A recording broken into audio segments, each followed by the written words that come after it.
তুমি যদি বান্দা ইস্তেগফার না করো, তাওবা না করো, তাহলে তুমি বান্দা আমার থেকে তুমি গেট আউট হয়ে গেলা, তুমি আমার থেকে ডিভাইডেড হয়ে গেলা, আলাদা হয়ে গেলা।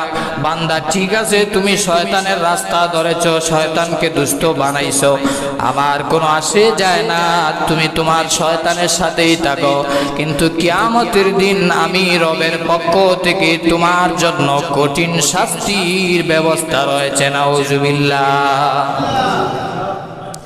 যেই কিয়ামতের কঠিন ময়দান, হাসরের ময়দান, যে আযাবের কারণে সন্তান মাকে ভুলে যাবে, মা সন্তানকে ভুলে যাবে, বাবা তার সন্তানকে ভুলে যাবে, স্বামী তার স্ত্রীকে ভুলে যাবে, সেই কঠিন হাসরের ময়দানে কেউ কাউকে চিনবে না রে ভাই।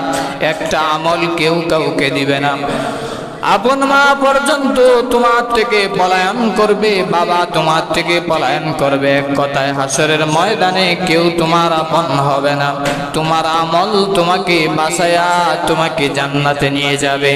আর যদি ইস্তেগফার না করো বান্দা, তাওবা যদি না করো, ফিরে যদি না আসো, তাহলে তুমি কঠিন আযাবের সম্মুখীন হবে।